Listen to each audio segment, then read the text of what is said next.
నమస్తే welcome to morning edition నేను మాదిరి ముందుగా బులెటిన్ హెడ్లైన్స్ చూద్దాం నేడు కుప్పంలో చంద్రబాబు పర్యటన పలు కార్యక్రమాల్లో పాల్గొననున్న మాజీ సీఎం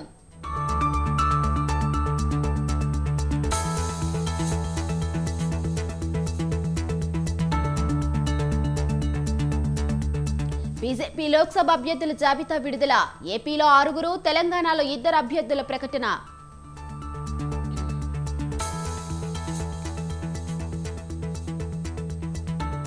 ఫోన్ ట్యాపింగ్ కేసులో కీలక పరిణామం 2 బీఆర్ఎస్ నేతలకు నోటీసులు ఇచ్చే ఛాన్స్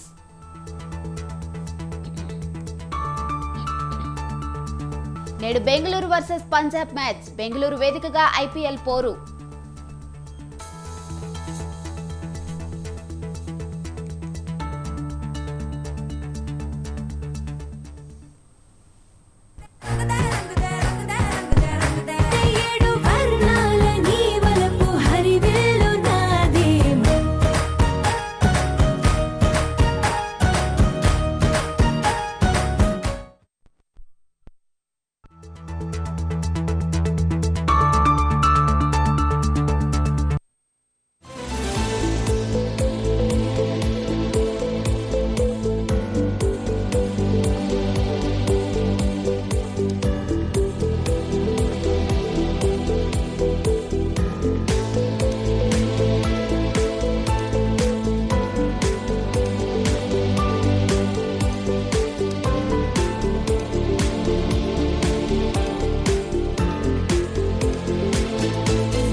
రైట్ బ్రేకింగ్ న్యూస్ చూస్తున్నాం.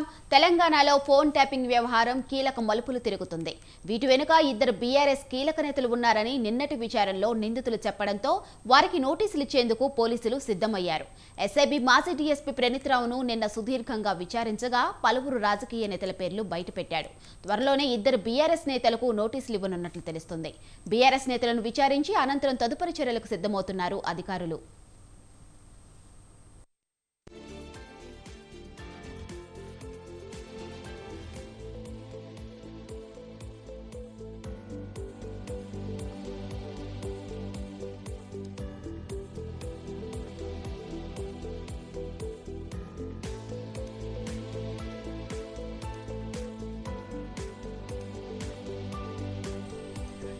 ఇక ఫోన్ ట్యాపింగ్ కేసులో ప్రణీత్రావు, భుజంగరావు, తిరుపతన్న రిమాండ్ రిపోర్టులో కీలక విషయాలు బయటకు వచ్చాయి.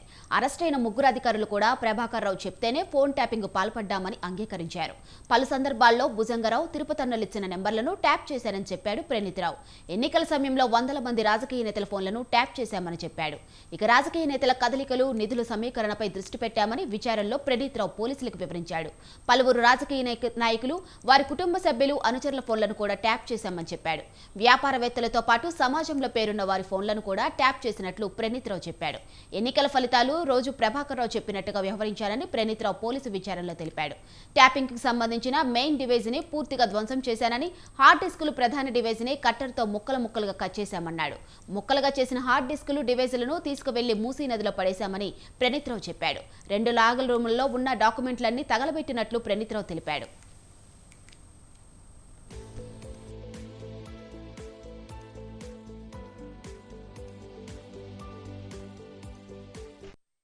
ఇక ఫోన్ ట్యాపింగ్ కేసులో భుజంగరావు సంచలన నిజాలు వెల్లడించారు.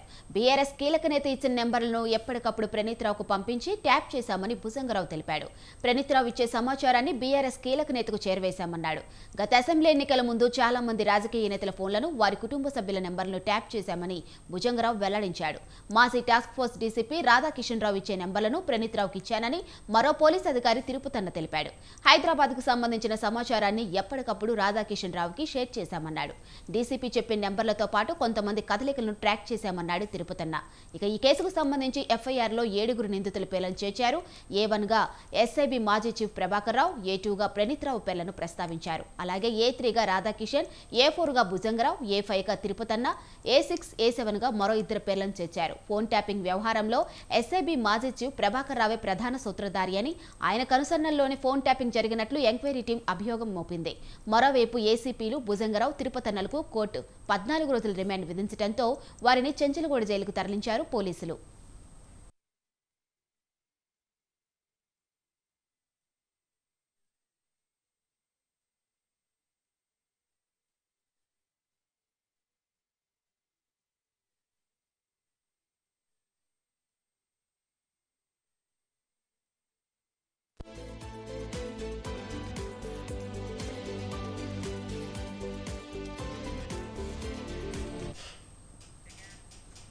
తెలంగాణలో పెండింగ్లో ఉన్న 2 లోక్సభ స్థానాల అభ్యర్థులను బీజేపీ ప్రకటించింది. అయితే ఖమ్మం టికెట్ ఆశించిన జలగం వెంకట్రావుకి షాక్ తగిలింది. వరంగల్, ఖమ్మం ఎంపీ అభ్యర్థుల ఎంపికతో తెలంగాణలో బీజేపీ 17 స్థానాలకు తన అభ్యర్థులను ప్రకటించినట్టయింది. ఇటీవల బీజేపీ కండువా కప్పుకున్న మాజీ ఎమ్మెల్యే ఆరూరు రమేష్ను వరంగల్ నుంచి, తాండ్ర వినోద్రావును ఖమ్మం నుంచి బరిలో దించింది. ఖమ్మం నుంచి వినోద్రావు పేరు మొదట్లో పరిశీలనకు వచ్చిన ఆ తరువాత బీఆర్ఎస్ మాజీ MLA Jalagam Venkatrao, BRS MP Nama నాగేశ్వరరావులో ఒకరికి బీజేపీ టికెట్ ఇస్తుందని ప్రచారం జరిగింది. అయితే అనూహ్యంగా తాండ్ర వినోద్రావుని బీజేపీ ఖరారు చేసింది.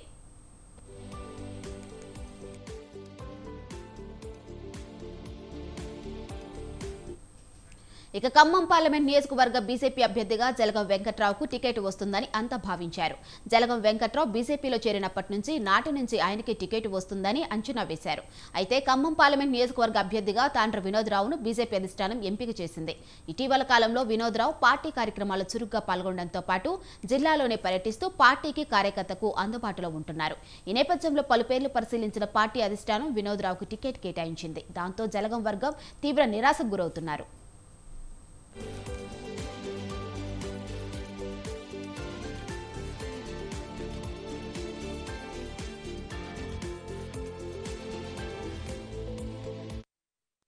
ఇక ములకలపల్లి మండలం తిమ్మంపేట గ్రామానికి చెందిన వినోద్రావు దశాబ్ద కాలంగా సోషల్ వర్కర్గా పలు స్వచ్ఛంద సంస్థల్లో ఉన్నత బాధ్యతలు స్వీకరించారు.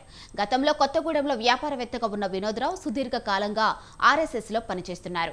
ఇక తెలంగాణలో ఉన్న 17 స్థానాల్లో 3 ఎస్సీ, 2 ఎస్టీ రిజర్వ్డ్ స్థానాలు మినహాయిస్తే మిగతా 17 స్థానాల్లో 5 బీసీ, 4 రెడ్డి, 2 వెలమ, 1 బ్రాహ్మణ అభ్యర్థులకు అవకాశం ఇచ్చింది బీజేపీ. అయితే ఎస్సీలకు సంబంధించిన 3 రిజర్వ్డ్ స్థానాలను మాదిగ సామాజిక వర్గానికి కేటాయించడం ద్వారా మాదిగ రిజర్వేషన్ల వర్గీకరణకు తాము కట్టుబడి ఉన్నామని బీజేపీ తెలిపింది.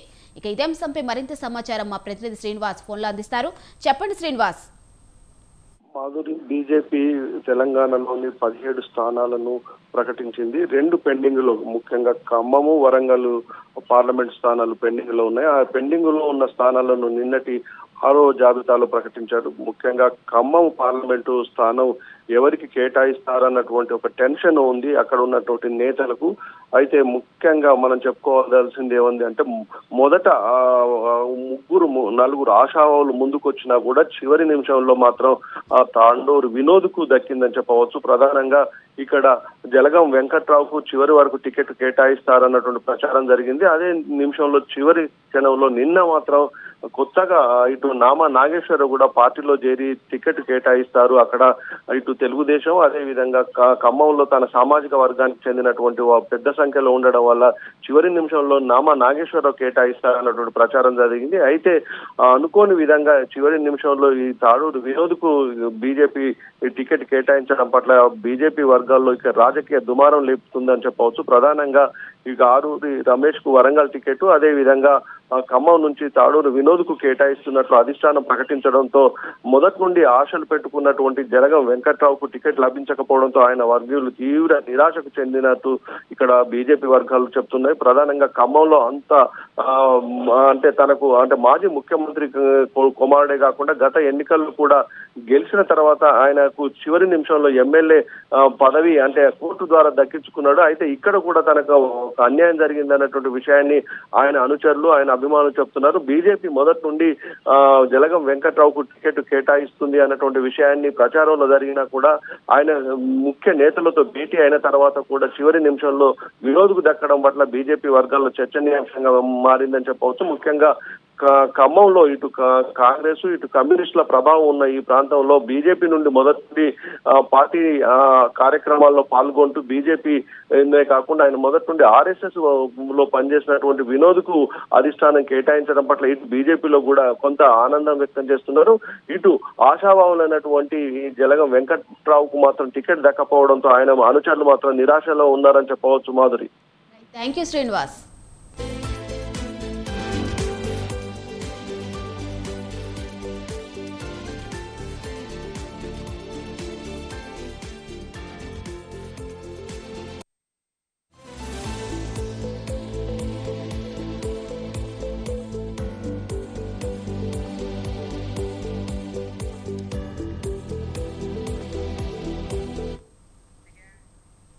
బులెటిన్లో షార్ట్ బ్రేక్ తీసుకుందాం. Stay with us.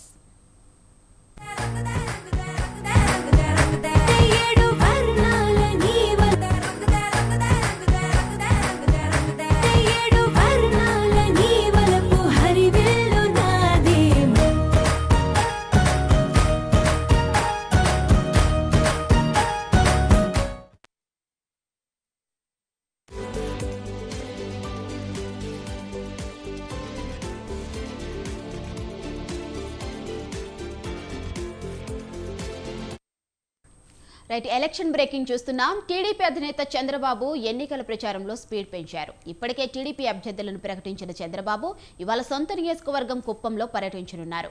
కుప్పం బస్టాండ్లో ఎన్టీఆర్ విగ్రహావిష్కరణ కార్యక్రమంలో పాల్గొని రేపు హాంద్రీ నౌకాలు పరిశీలనకు వెళ్తారు. ఈ నెల 26 నుంచి ప్రజాగలం పేరుతో సభలు, రోడ్ షోలతో ఎన్నికల ప్రచారానికి శ్రీకారం చుట్టనున్నారు. ఈ నెల 27న పలమనేరు, నగరి, నెల్లూరు నియోజకవర్గాల్లో ప్రచారం చేయనున్నారు. ప్రతిరోజు 4 నియోజకవర్గాల్లో సభలు నిర్వహించేలా చంద్రబాబు ప్లాన్ చేస్తున్నారు. ఇక ఇదే అంశంపై మరింత సమాచారం మా ప్రతినిధి జయజయరాం ఫోన్లో అందిస్తారు. చెప్పండి జయజయరాం, ఇవాళ నుంచి 2 రోజుల పాటు కుప్పంలో చంద్రబాబు పర్యటన ఉండబోతుంది. దీనిపై పూర్తి అప్డేట్స్ ఏంటి? Thank you Madhuri.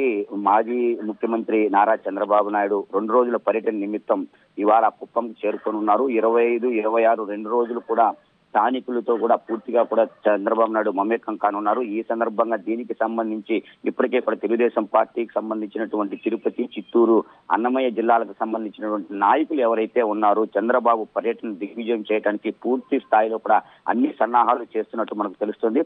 అంటే ప్రస్తుతం పిఎస్ వైద్య కళాశాల ఆసుపత్రి ఆవరణలో ఉన్నటువంటి హెలిప్యాడ్ ద్వారా అక్కడికి చేరుకుంటారు. అక్కడి నుంచి రోడ్డు మార్గాన కుప్పం కొత్తపేటలో ఉన్నటువంటి కన్నికా పరమేశ్వరి అమ్మవారి ఆలయంలో కూడా ప్రత్యేక పూజలు చేసే కార్యక్రమంలో కూడా పాల్గొంటారు. అనంతరం మహిళలతో కూడా ముఖాముఖి సమీక్ష కార్యక్రమాన్ని కూడా చంద్రబాబు చేసేటువంటి పరిస్థితి కనపడుతుంది.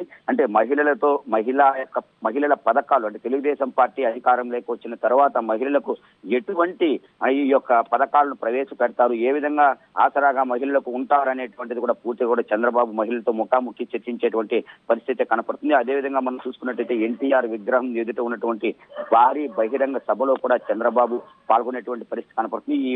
ఈ సభలో మనం ప్రత్యేకించి చూసుకున్నట్టయితే రాష్ట్ర ప్రభుత్వ ప్రజా వ్యతిరేక విధానాలను పూర్తిగా కూడా ఎండగట్టేటువంటి పరిస్థితి చంద్రబాబు ఇక్కడ చేస్తున్నారు. అంటే ప్రజలను ఉద్దేశించి రానున్నటువంటి సార్వత్రిక ఎన్నికల నేపథ్యంలో కూడా పూర్తిగా కూడా ఇక్కడ నాయకులకు కావచ్చు, అదేవిధంగా బహిరంగ సభలో పాల్గొన్నటువంటి ఈ యొక్క ప్రజలకు కావచ్చు పెద్ద ఎత్తున దిశానిర్దేశం చేసేటువంటి పరిస్థితి కనపడుతుంది. అదేవిధంగా మనం చూసుకున్నట్టయితే కూడా తెలుగుదేశం పార్టీ ఆధ్వర్యంలో అదేవిధంగా ఈ యొక్క వైసీపీ సంబంధించినటువంటి పెద్ద ఎత్తున వలసలు ఎవరైతే ఉన్నారో వాళ్ళందరూ కూడా చంద్రబాబు నాయుడు సమక్షంలో కూడా టీడీపీ పచ్చ కండువాను కొనేటువంటి పరిస్థితి కనపడుతుంది. అదేవిధంగా బాబునగర్ లో ఉన్నటువంటి ఇంటింటి ప్రచారంలో కూడా చంద్రబాబు నాయుడు పాల్గొనున్నట్టు కూడా మనకు ముందస్తు సమాచారం అయితే ఉంది. ఎన్టీఆర్ భవన్ టీడీపీ కార్యాలయంలో తిరుపతి తెలుగుదేశం పార్టీకి సంబంధించిన యువతతో కూడా ముఖాముఖి సమీక్ష ఏర్పాటు చేయబోతున్నారు. ఈ యొక్క దేశానికి కావచ్చు, అదేవిధంగా రాష్ట్రానికి కావచ్చు యువతే పెద్ద వెన్నెముకగా ఉంటుందనేటువంటిది ప్రతి నిత్యం కూడా ఎక్కడో ఒక చోట ఈ యొక్క సభల్లో కూడా నిత్యం చంద్రబాబు చెబుతున్నారు. యువతలోనే దేశ భవిష్యత్తు ఉంటుందని అంటారు. అలాంటి యువతతో కూడా ముఖాముఖి కార్యక్రమం ఏర్పాటు చేస్తున్నారు. ఏ విధంగా ముందుకు వెళ్ళాలి, ఎలక్షన్ లో మీరు ఎందుకు టీడీపీకి ఓటు వేయాలి అనేటువంటిది కూడా యువతకు దిశానిర్దేశం చేసేటువంటి పరిస్థితి కనపడుతుంది. మొత్తం మీద ఈ యొక్క హంద్రీ నీవా కృష్ణా జలాల ప్రాజెక్టు 11% ఆగిపోయినటువంటి పనులను విషయాలను కూడా పూర్తిగా కూడా పరిశీలించేటువంటి పనిలో కూడా చంద్రబాబు నిమగ్నం కానున్నారు. అంటే ఎన్నికలకు సందిగ్ధంగా కూడా స్థానిక నాయకులకు దిశానిర్దేశం చేయనున్నారు. అంటే మొత్తం మీద మనం చూసుకున్నట్టయితే ఈ యొక్క చంద్రబాబు పర్యటన ఏదైతే ఉందో 2 రోజుల పాటు కూడా పెద్ద ఎత్తున కుప్పం నియోజకవర్గం అంటే తన సొంత నియోజకవర్గంలో చేశారు. అంటే మొత్తం మీద ఈ యొక్క 3 జాబితాలను ప్రకటించినటువంటి చంద్రబాబు ఇవాళ తన సొంత నియోజకవర్గం అయినటువంటి కుప్పంలో పర్యటించేటువంటి పరిస్థితి కనపడుతుంది. ఎన్నికల్లో తప్పకుండా తామే విజయం సాధించాము అనేటువంటి ఒకే ఒక ఉద్దేశంతో కూడా ముందుకెళ్లేటువంటి పరిస్థితి కనపడుతుంది. ఈ నేపథ్యంలో మనం చూసుకుంటే గతంలో కూడా చంద్రబాబు 2 నెలల క్రితం కుప్పంలో కూడా పర్యటించారు.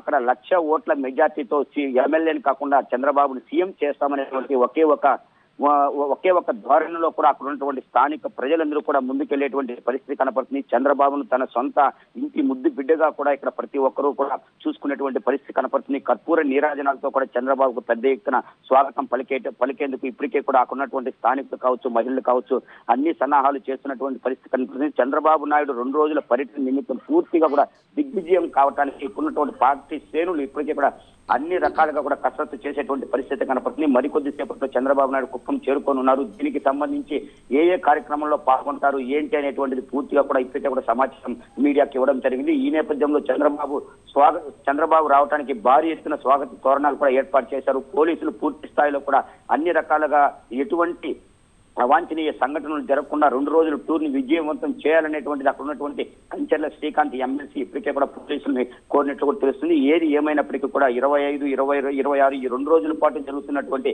చంద్రబాబు నాయుడు టూర్ ఏదైతే ఉందో పూర్తిగా కూడా సక్సెస్ కావడానికి ఉన్నటువంటి పార్టీ శ్రేణులు కావచ్చు, అదేవిధంగా పార్టీకి సంబంధించినటువంటి అతిరథ మహారథులందరూ ఎవరైతే ఉన్నారో వాళ్ళందరూ కూడా పూర్తి స్థాయిలో చంద్రబాబు టూర్ ని దిగ్విజయం చేయడానికి అన్ని సన్నాహాలు చేస్తున్నారు. మాదిరి థ్యాంక్ యూ జయరామ్.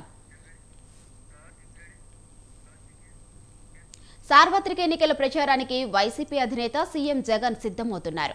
మేమంతా సిద్ధం పేరుతో రాష్ట్రమంతా బస్సు యాత్ర చేపట్టాలని నిర్ణయించారు. ఇడుపులపాయ నుంచి ఇచ్చాపురం వరకు జగన్ బస్సు యాత్ర చేయనున్నారు. ఈ నెల 27న ఇడుపులపాయలో దివంగత సీఎం రాజశేఖర్ రెడ్డి ఘాట్ వద్ద ప్రార్థనలు చేసిన అనంతరం యాత్రను ప్రారంభించనున్నారు. మొత్తం 21 జిల్లాల్లో సభల ఏర్పాటుకు సన్నాహాలు చేస్తున్నారు. ఇక ఇడుపులపాయలో కార్యక్రమం ప్రారంభించిన తరువాత వీరపనాయనపల్లె ఎర్రగుంట్ల మీదుగా మధ్యాహ్న భజన సమయానికి ప్రొద్దుటూరుకు చేరుకోనున్నారు. ఎర్రగుంట్ల రోడ్డులోని అయ్యప్ప స్వామి ఆలయం వద్ద వైఎస్ జగన్మోహన్ రెడ్డి విడుదల చేసేందుకు ఏర్పాట్లు చేస్తున్నారు. పొట్టిపాడు రోడ్డు సమీపంలో ఏర్పాటు చేసిన బహిరంగ సభలో సీఎం జగన్ ప్రసంగించనున్నారు. ఇందుకోసం సభ నిర్వహణకు ప్రత్యేక ఏర్పాట్లు చేస్తున్నారు. ఎమ్మెల్యే రాచమల్ల శివప్రసాద్ రెడ్డి పనులను పర్యవేక్షిస్తున్నారు. ఇక కడప పార్లమెంట్ నియోజకవర్గ పరిధిలోని 7 అసెంబ్లీ నియోజకవర్గాల నుంచి పెద్ద ఎత్తున నాయకులు కార్యకర్తలు హాజరు కానున్నారు. సభ విజయవంతంపై ఎమ్మెల్యే రాచమల్ల శివప్రసాద్ రెడ్డి శనివారం నియోజకవర్గ పరిధిలోని కార్యకర్తలతో సమావేశం ఏర్పాటు చేశారు.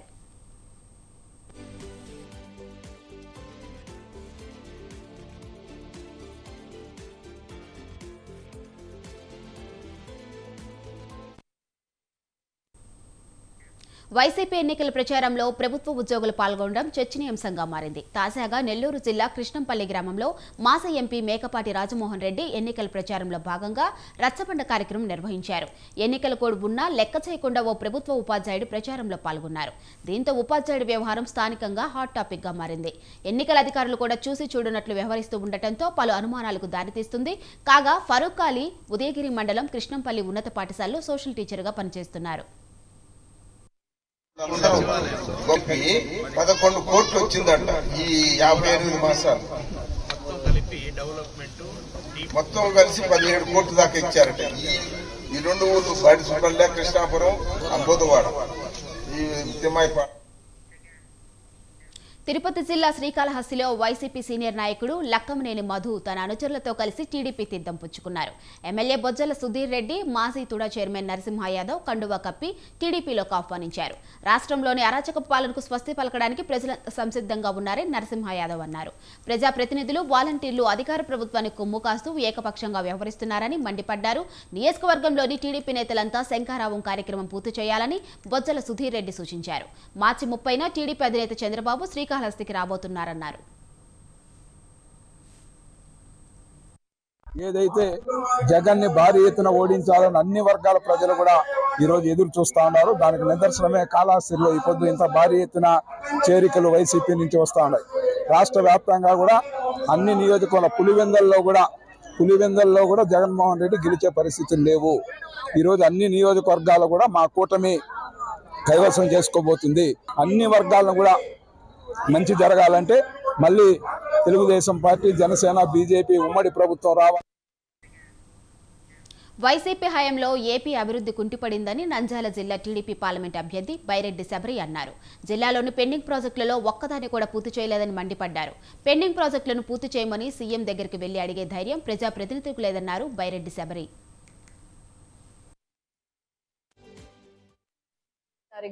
నంద్యాలకు రావడం, అలాగే నంద్యాలకు వచ్చిన తర్వాత మన నంద్యాల తెలుగుదేశం పార్టీ అభ్యర్థి ఫారూక్ గారు ఇక్కడ ఘన స్వాగతం నాకు పలకడం అనేది ప్రతి ఒక్కరు ఇక్కడ తెలుగుదేశం పార్టీ కార్యకర్తలకి ప్రతి ఒక్కరికి పేరు పేరున ధన్యవాదాలు తెలియజేసుకుంటున్నాను. అలాగే ఈ రోజు ఈ ప్రెస్ మీట్ యొక్క ముఖ్య ఉద్దేశం ఏంటంటే, గత 5 సంవత్సరాలు గడిచింది.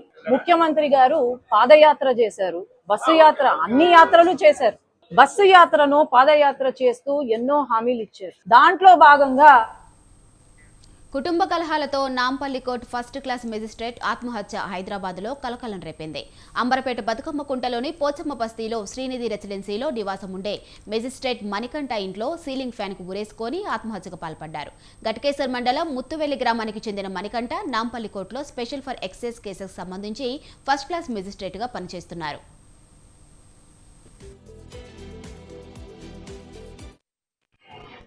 కర్ణాటక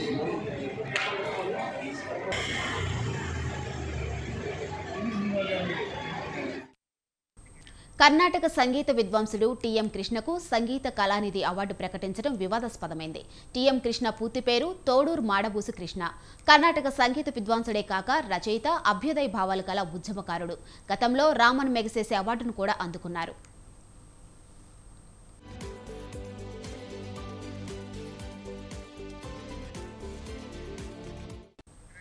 కర్ణాటక సంగీతం శతాబ్దాలుగా బ్రాహ్మణ కులాల ఆధిపత్యంలోనే సాగుతుంది. స్వయంగా బ్రాహ్మణుడైన శాస్త్రీయ సంగీతానికి కులం, మతం కట్టుబాట్లు ఉండరాదని, అన్ని కులాల వారు నేర్చుకోవాలని ప్రచారం చేస్తూ వచ్చారు.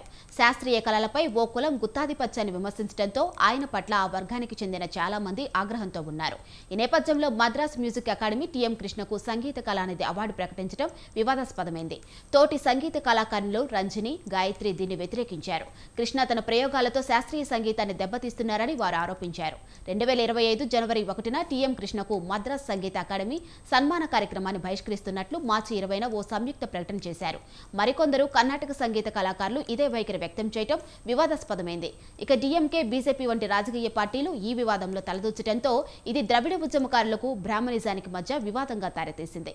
అభ్యుదయ భావజాలంతో సాగే ప్రముఖ కర్ణాటక సంగీత విద్వాంసుడు టీఎం కృష్ణను ఓ వర్గం ఆయన టార్గెట్ చేస్తుందని తమిళనాడు ముఖ్యమంత్రి ఎంకే స్టాలిన్ అన్నారు. కృష్ణ నిరంతరం సామాన్య ప్రజల పక్షానే నిలుస్తుంటే ఓ వర్గం దురుద్దేశంతో ఆయన టార్గెట్ చేయడం శోచనీయమని సీఎం సోషల్ మీడియాలో వ్యాఖ్యానించడం వివాదానికి మరింత ఆజ్యం పోసినట్లయింది.